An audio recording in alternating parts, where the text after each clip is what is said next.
Dan Rosen here with Don Maloney of the Phoenix Coyotes. And Don, you were in the group yesterday that talked about expanding video review. What are some of the topics that came up with that, and really, what do you think about this whole subject? Well, it's going to be presented to the big group later today. The trouble with video review, if you think some things are pretty basic. The puck leaves the playing surface, like it happened in that LA game at Detroit. Really, we should be able to clean that up. That was so egregious, that non-call. But when you start talking about kick pucks in or goalie interference and offside, like where does it stop? And so I think there's a concern about the pace of the game, the length of the reviews.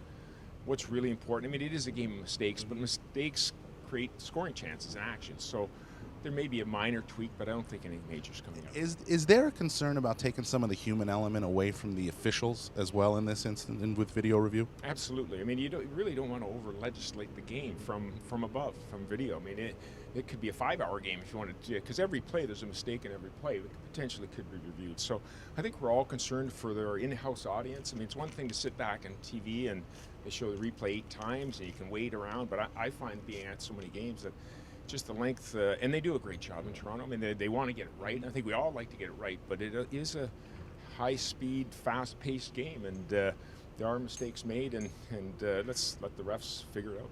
One of the other big topics up for discussion here is potential modifications to overtime to create more goals scored in overtime rather than having as many games finish in the shootout.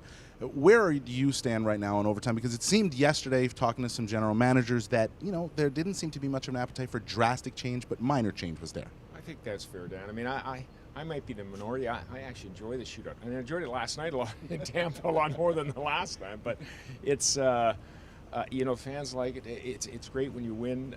Certainly, I think we'd all like to see more games settled in regulation, but historically we're right around the same percentage as we've been for the last 5 years. So to me, I do think 3-3 may be a little bit premature. I think you'll see probably coming out of here maybe a switch of ends at the end of regulation causes a longer change, which will cause more mistakes. But I like the game's in great shape. It's a great game to watch, and I don't know whether we have to fool around with that or not.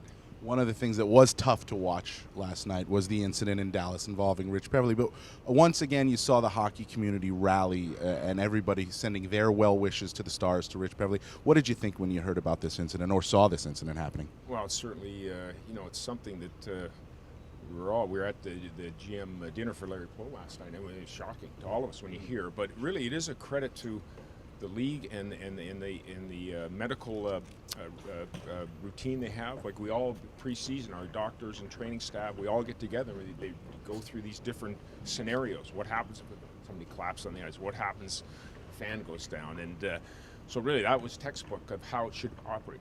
Player gets some unfortunate injury, collapses, and immediately you have all kinds of people help. So all in all, our prayers are with Rich and his family, and hopefully he'll recover and get back in the ice soon. All right, well, we'll let you get back into the meeting so you can talk about video review and about overtime. And if any more comes out of the GM meetings today, you know where to find it, right here on NHL.com and, of course, the NHL Network.